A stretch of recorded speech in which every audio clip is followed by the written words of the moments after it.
Yuk, mari santri sekalian, santriwan santriwati, kita mulai lagi ngaji kitab Tuhfatul Atfal, kitab dasar untuk memahami tajwid Al-Quranul Karim.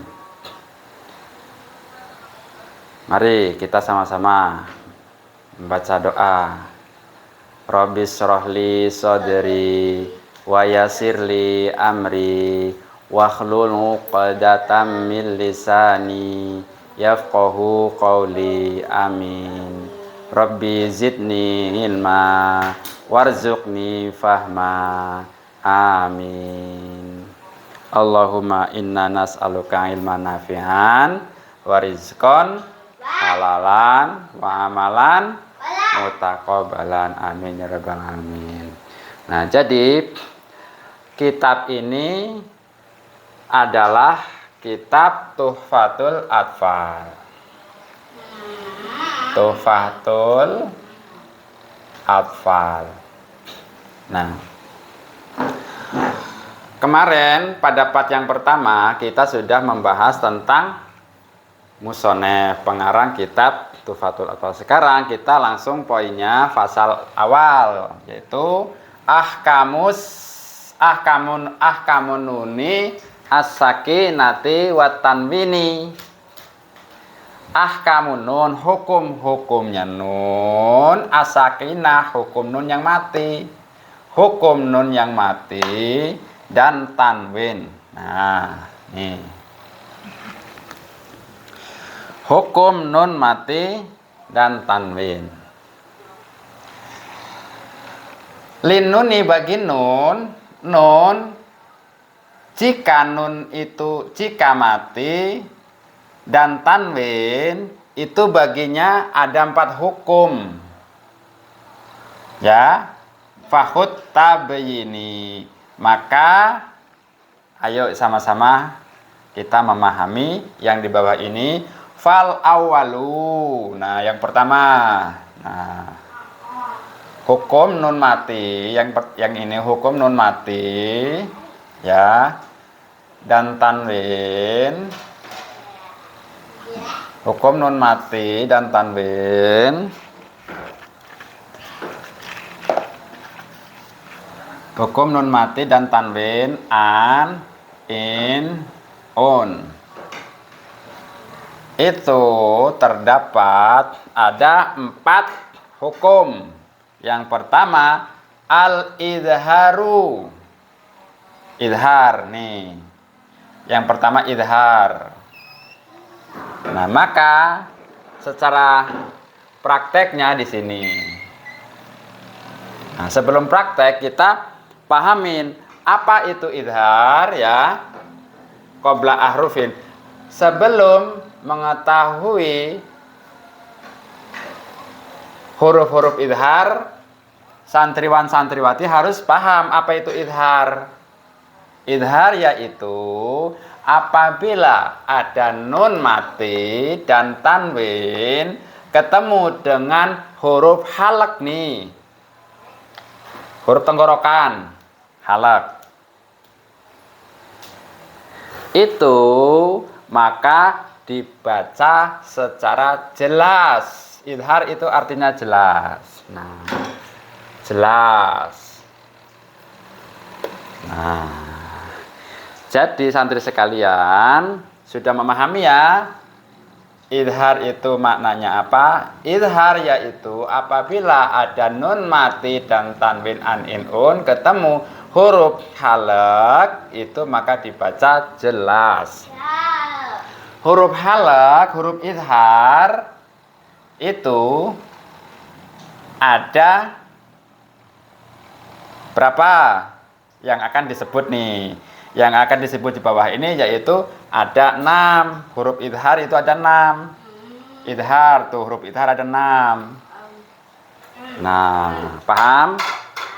Huruf idhar ada 6. Yaitu hamzah, hamzun, haun, summa ainun, haun. Tuh.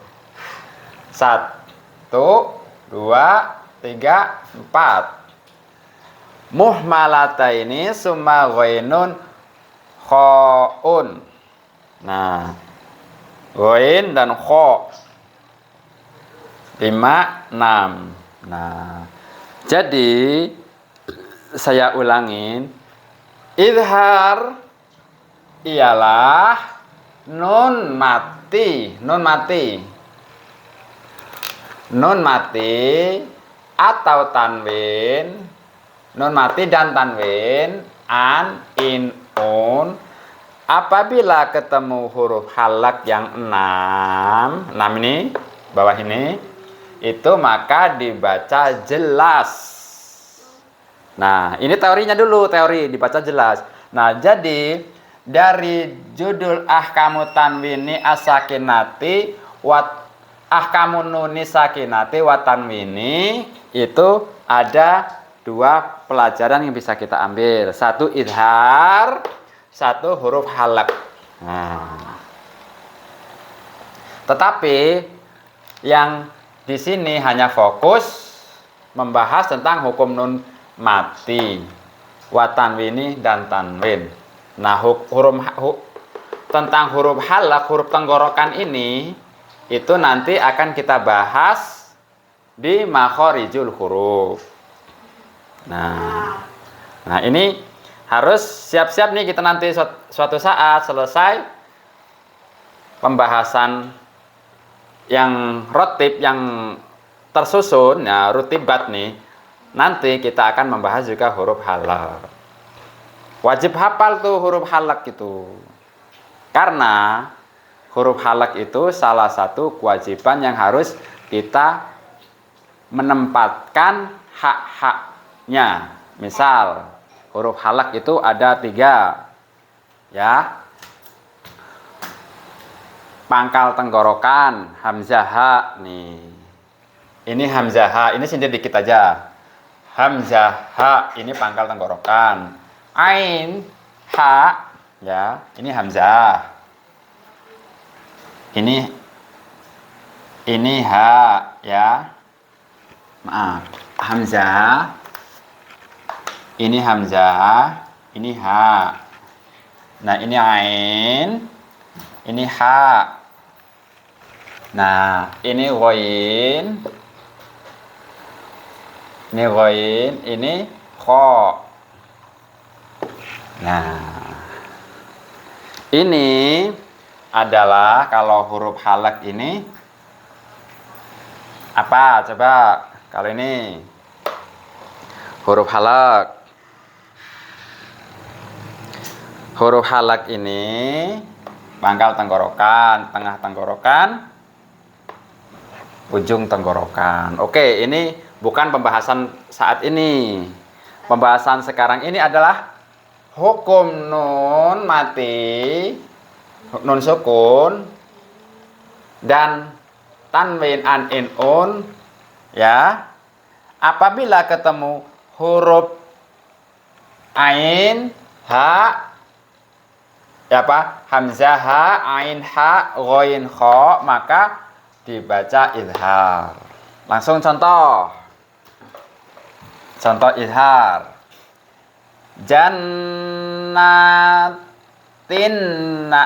Jannatin alfafa yanhauna an'amta ilmun hakim haliman ghafura liman khofa. Nah, itu ya.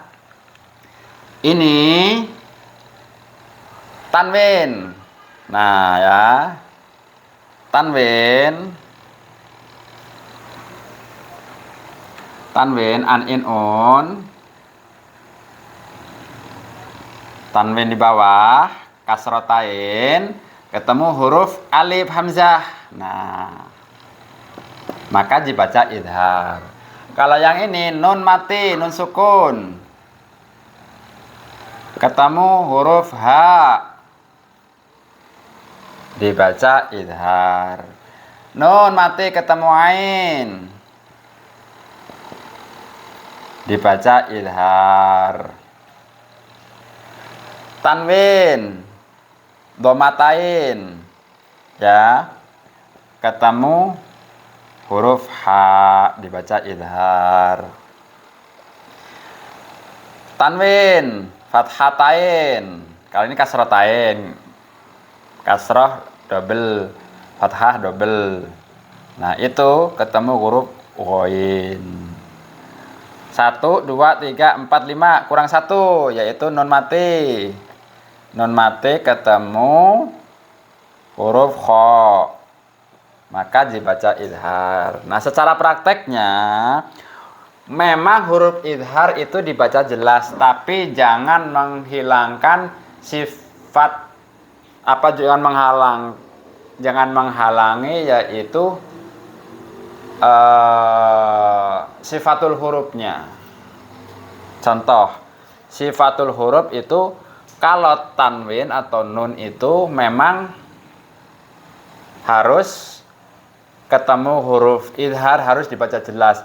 Jannatin alfafa, tapi jangan laju dipatahin. Jannatin alfafa itu juga kurang benar, karena nun mati, ya, nun itu adalah termasuk sifatul huruf, yaitu lin umaro wastul, huruf tawasud, huruf bainiyah. Huruf tawasud itu adalah, nanti kita suatu saat akan membahas tentang sifatul huruf setelah makhorijul huruf. Nah, coba dipahami cara bacanya. Jannatin alfafa. Ayo santriwati, dibaca. Jannatin alfafa. Jangan tin. Tin alfafa. Tin alfafa. Yuk. Jannatin alfafa. Nah, tinnya kurang.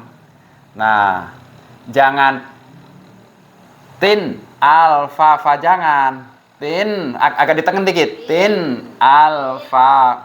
Tin. Jangan panjang.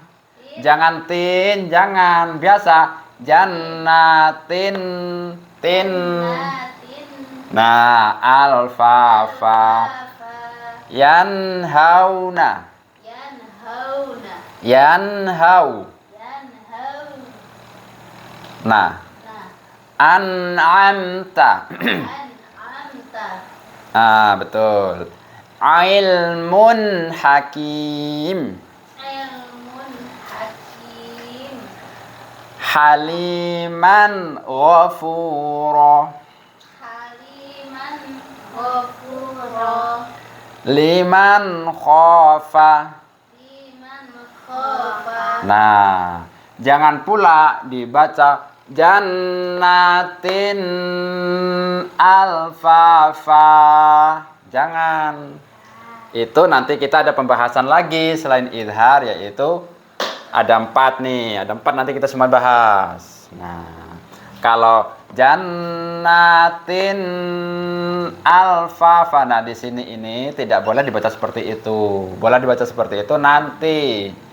Kalau memang kita sudah menginjak ke yang kedua. Ini kan yang awal idhar, nanti yang kedua nggak perlu saya sebut. Nah, begitu juga dengan nun mati ketemu H. Yanhau nggak boleh dibaca gitu. Bolehnya dibaca yanhauna, yanhauna, yanhauna. Ayo. Yanhauna. Yanhauna. Yanhauna. An'amta. An'amta. An'amta. An'amta. Ilmun ilmun hakim. ilmun hakim, Ilmun hakim. ilmun hakim, Ilmun hakim. ilmun hakim, Haliman ghafura. haliman ghafura, Haliman ghafura. haliman ghafura, Liman khafa. liman khafa, Bukan no, bukan liman khafa, bukan liman. Liman liman liman liman khafa. Karena ini diantara sidah dan rikhwah nun ini sifatul huruf. Jadi kalau kita nanti mau bagus, indah didengarnya cara membaca Al-Quran, kita harus memahami tajwid seperti hukum nun mati, mim, hukum nun mati, tanwin, mim mati, selanjutnya selain dari mat itu juga ada makhorijul huruf dan sifatul huruf. Jadi kita jangan pantang menyerah dulu. Kita ini baru periode awal untuk mempelajari Al-Quran. Ingat hadis Rasul selalu dalam hati kita untuk memotivasi. Khairukum man ta'allamal Quran. Sebaik-baik kalian, wahai murid-muridku ini, semuanya santriwan-santriwati, sebaik-baik kalian adalah yang mempelajari Al-Quran. Pertama tajwid, habis itu nahwu, shorof, lughah, yakni tafsir. Jadi kalau kita nanti berhenti di tengah jalan, ini sedikit tausiah. Jika nanti kalian berhenti di tengah jalan, tidak laju, tidak sampai mendalami ilmu tajwid tentang tahsinul Quran, indah-indahnya kalian setelah membaca Al-Quran ya, tahsinul Quran terutama, itu nanti insya Allah pahalanya itu lebih banyak daripada orang yang bacanya itu tidak memakai tajwid. Karena mempelajari tajwid itu hukumnya wajib, fardu ain. Setiap muslim wajib mendalami tentang tajwid, ilmu tajwid. Kalau untuk pengamalannya, mengamalkan itu sudah tidak wajib. Tetapi mempelajarinya itu wajib. Begitu. Ingat, saya ulangi, man ta'allamal Qur'an khairukum man ta'allamal Qur'an. Sebaik-baik kalian adalah yang mempelajari Al-Qur'an. Begitu. Nah, kayaknya sudah setengah jam, hampir 1 jam kita belajar. Cukup sampai sini dulu. Besok setor masing-masing membaca nazom Tuhfatul Atfal, yaitu fasal tentang ahkamun nun as-sakinati wat tanwini. Nah, setelah setor secara zohir membaca, nanti secara hafalan. Setelah menghafal, baru nanti saya tahqiq secara talaki, biar sanadnya nyambung dari Rasulullah ke kalian semua. Ingat, besok kita lanjutkan, yaitu hukum nun mati dan tanwin an inun yang kedua. Ya, yang ke sani, ini yang ke awal. Demikian kita akhiri dengan doa penutup majelis. Demikian, terima kasih. Assalamualaikum warahmatullahi wabarakatuh.